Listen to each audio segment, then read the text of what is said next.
वो कहाँ से जाते थे? कैलाश पर्वत से। दक्षिण उत्तर में जो कैलाश पर्वत है और कोमल ऋषि जो उनका नर्मदा के पास जो मध्य प्रदेश में बहती है, नर्मदा में आश्रम था उनका, तो ये जाकर के जो है गुजरात में गिरती है। तो शंकर जी कैलाश पर्वत से कथा सुनने आते थे। कहाँ?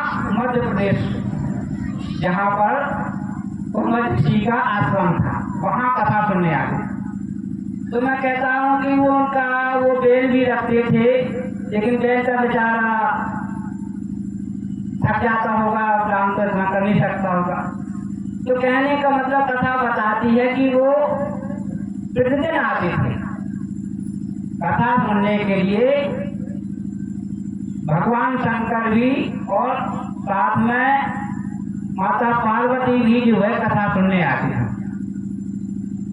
ऐसे ही अवधान करने में ही तो उनको कुछ शंका हो गई। उन्होंने कहा कि जय सच्चिदानंद जग पावन अस कही चलो मनोज न सावन।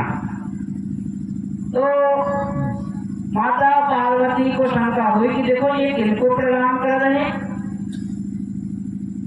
जिनकी पत्नी खो गई उनको प्रणाम कर रहे, उनको ऐसे बंदे को प्रणाम कर रहे कि जिनको ये पता नहीं, कहते हैं कि देखा कि मेरे को मधुकर श्रेणी मधु तुम देखी सीता। कोई मनुष्य से पूछे तो चल सकता है।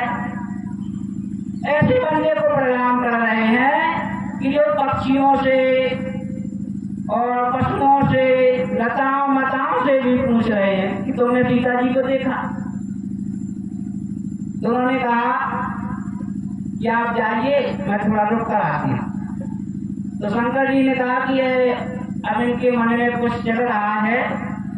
बोले अच्छा, तो बोले प्रणाम कह देना। तो उन्होंने कहा माता पार्वती जी ने सीता जी का रूप बनाया, ये आप कथा जानते हैं।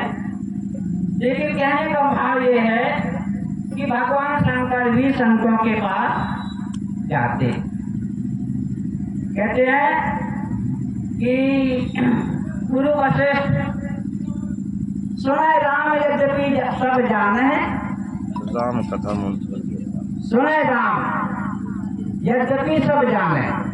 भगवान राम जो है जानते हुए भी वे संतों के पास जाते हैं, गुरुओं के पास जाते हैं। तो संतों के पास जाने से हमको बहुत सा लाभ है। कहते हैं कि सुने समझे जन मुदित मन माजह अति अनुराग और लहे अछति फल चारु तन साधु समाज प्रयाग। इनके संग से हमको 4 फलों की प्राप्ति होती है, धर्म, अर्थ, काम और मोक्ष।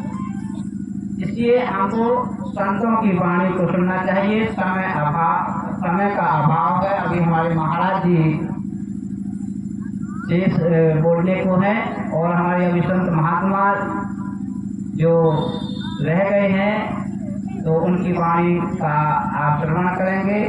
मैं ज़्यादा ना कह करके अपनी वाणी को यहीं पर विराम दूंगा। बोलिए सच्चिदानंद भगवान की